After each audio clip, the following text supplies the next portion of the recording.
Hello you guys, welcome back to my channel. Before we start, I want to update you guys on some video stuff. So I just posted a vlog recently. I don't know when I'm going to be posting this video. So the last video I would have posted on my channel is a vlog. I went to see 5 Seconds of Summer in Dublin. It was an amazing time.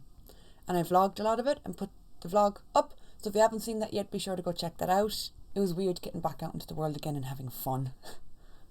So yeah, that video was a whole lot of fun to do.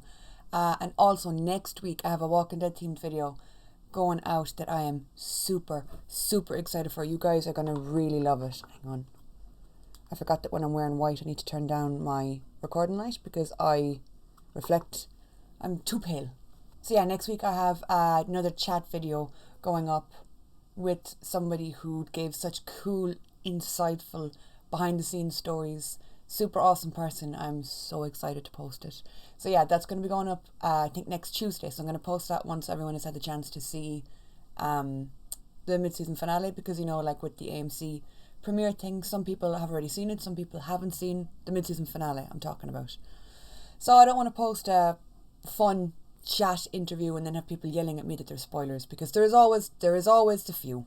So just playing it safe, and I'll be posting it next Tuesday. I'm so excited for you guys to see it. As always, I'm reminding you that the link to my Patreon is down below, where I do a whole bunch of other different reactions. There's 2 uploads a day. There's like, you know, old shows like The X-Files, Star Trek, Buffy, mixed with some newer shows like Teen Wolf. I think I'm just finishing up Pam and Tommy. I'm starting Moon Knight. There's movies and live streams and stuff. So the link to that's down below if you want to check it out. And let's just talk about that mid-season finale. First of all, how are we doing? That was the last ever mid-season finale we're going to get from The Walking Dead. Anytime I talk about that or I mention that, there's always people that remind me like, oh, it's not the end. You know there's spin-offs, right? And I'm like, yeah, I know there's fucking spin-offs, but the spin-off is a spin-off. It's not the main motherfucker. So yes, while I know the Walking Dead universe is going to be kept alive, we have the Daryl and Carol show, we have the anthology show, we have the Negan and Maggie show. There's also Fear as well that's ongoing. It's not the same. You know what I'm saying? Like, nothing, as much as I love this universe and there's so many storylines in this that I do love watching, it's not the same. You know, the main mothership show is always going to be my favourite, because that's what got me into loving this universe. So it was our last ever mid-season finale, and it was just kick you in the face action. A lot of people have been talking about the fight scene between Leah and Maggie. Yeah, that was something else, man. I think it was interesting seeing her talk to Leah, because like she was almost talking to a past version of herself. You know, where she's saying, just kill me, just do it. The way kind of Negan did to her in the jail cell. Remember that whole moment? Pull the owl reverse psychology card. But I don't know, seeing her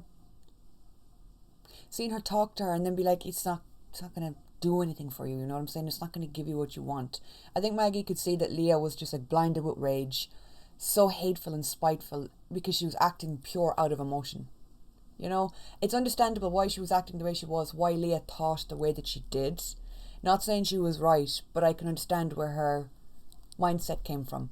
So I think Maggie saw that too, and Maggie was like, 1, sucks to be you because I've been there before, and 2, I know how to play you now.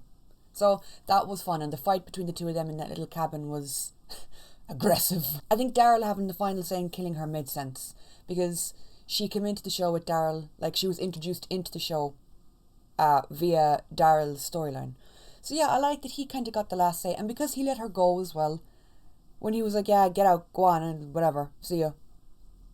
I think it's interesting that he was the one to end her, and he still had it in him to do what needed to be done once it came to somebody threatening his family. So, keeping with Maggie for a minute, the moment between her and Negan. Whoa!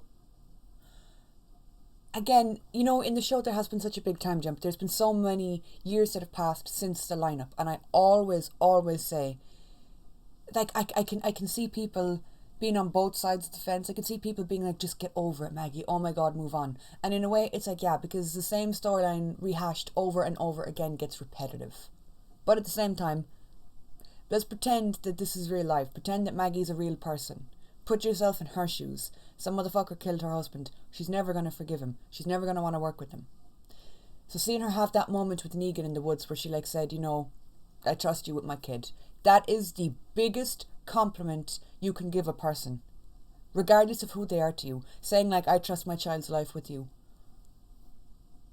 Because I think that like she sees stuff has changed. Things have changed and progressed. And Negan as a person has changed. It doesn't erase what he did. It doesn't undo the pain that he caused or like make up for anything.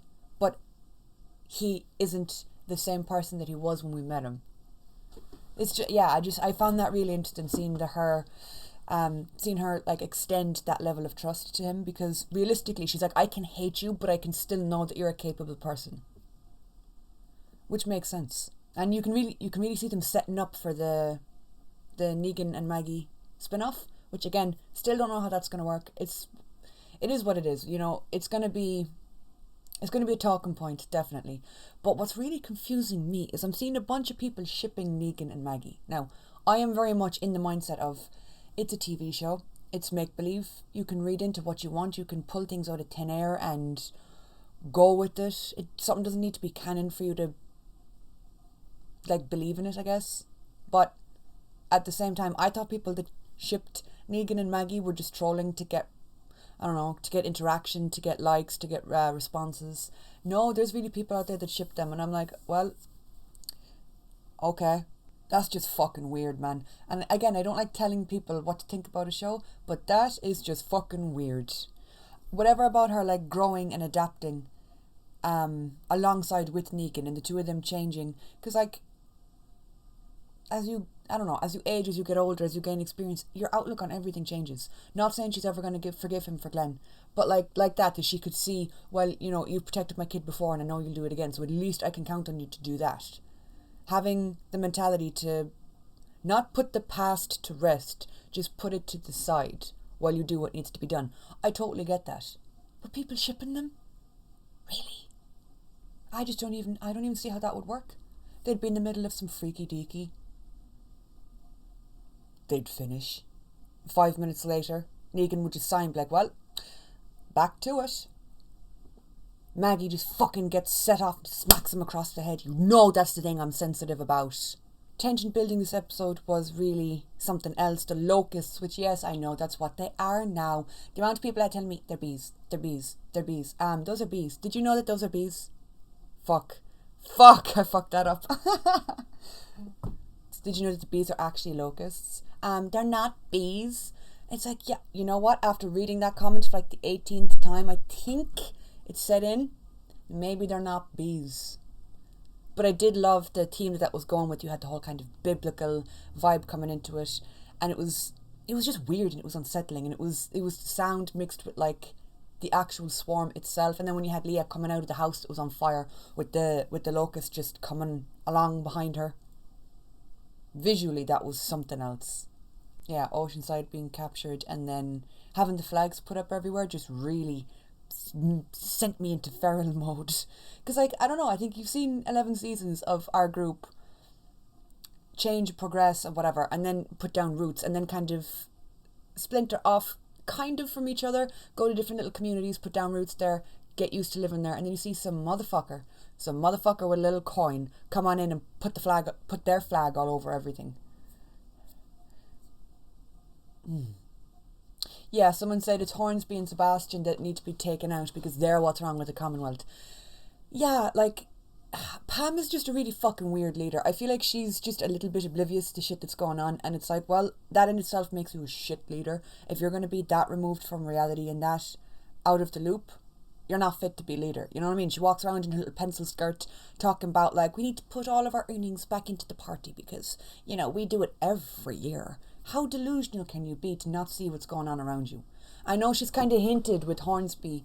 I can't remember. I think it was like an episode or two ago. She kind of dropped a line to him where she was kind of letting him know that she was onto his shenanigans a little bit, but then nothing else came of that. So I'm like, Pam, you want to be a leader for a second?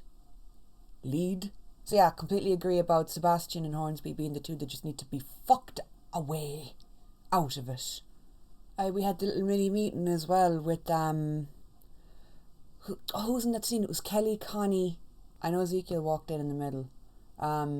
Whatever they're fucking planning with like the newspaper or blowing the story open. Listen, whenever anybody starts to like look further into things or threaten to expose someone, you just know shit's gonna hit the fan. You know it. So I think it was, hang on, where is it? Oh, I just scrolled past Father Gabriel and his sexy little hat. I love him so much. Yeah, it was Kelly, Connie, Max, and is that Magna? And Eugene? Eugene was in the room? And then Zeke walks in. Max and Eugene as well, I feel like their relationship is going a bit too swimmingly. That ain't gonna last. One of them has to die, and it's probably gonna be Max, let's face it. As we go into the final part of the season, so the final chunk of the season, now I feel like it's a free-for-all. Anything could happen to anybody, and it's weird. It's weird to know that plot armor... Well, I guess plot armor still does exist in a way, because you know that Negan and Maggie are going to be fine. They're going to make it out to their show. You know that Daryl and Carl are going to be fine. They're going to make it out to their show. I really wish they hadn't announced that. I've said it once and I'll say it again. Like, they should have kept that shit under wraps. But apart from those 4 fucking characters, the 4 main characters, you don't really know what's going to happen to anyone else. So, I don't really see them killing everybody off. They'll probably put some into the spin-offs and then kill some off. Yeah, but there's only 8 episodes left to wrap up the story. So what I reckon they're going to do is they're going to wrap up this whole thing with the Commonwealth and the whole... am I going to sneeze? They're probably going to wrap that up within 2 or 3 episodes, and then they're going to shift to gearing up for the end. So, I don't know, man. I hate to, like, put out what I want to see, because then if I don't see it, I'll be disappointed. And then everyone will know I'm disappointed. So it's like, I don't really like having expectations. If you have no expectations, then you can't be let down. But this is my favourite show, like, ever. So I'm going to have expectations. I'd love to see Rick and Michonne come back. Obviously, that's what everybody wants to fucking see. So I think if to me, if they're going to do what makes sense, wrap up the storyline that's currently ongoing in 3 or 4 episodes, and then focus the back half, so the last 4 episodes, focus that on Rick and Michonne coming back, everyone reuniting, and then eventually splitting again for the end of the show. That's what I would like. But yeah, those are some of my thoughts on this episode. I might do a video kind of breaking down the whole season so far, because technically we've seen a whole season.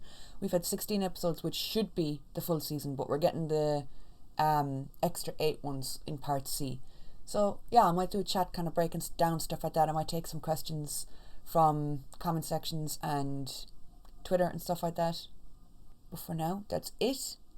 Like I said at the beginning, be sure to check out the vlog that I posted and keep an eye on my channel next week, because I'm so excited for the video going up. Lads, the stories that were told in this they're well worth hearing. So yeah, that'll be going up next Tuesday, I'd say. I think Fear is back next week or the week after. Whenever Fear premieres on AMC Plus, that's what I'm going to be posting the reaction. I still get people bitching at me saying that like, I got a comment the other day, lads, I just have to touch on this. I got a comment that was like, you're spoiling the episodes for people. It was like, you guys, and then in brackets, reactors are spoiling things. And I'm sitting there like, you clicked on this video to leave that comment. You didn't have to click on the video. You could have just used some of your brain cells to come back next week once you had seen the episode. I don't get people. But yeah, that's it for this week, you guys. Thank you so much for watching. The link to my Twitter, Patreon, Instagram, and all that fun stuff is down below. Drop your thoughts on the episode. If you haven't already, drop them in the comment section and I'll go through them. Thank you so much for watching, and I'll talk to you all soon.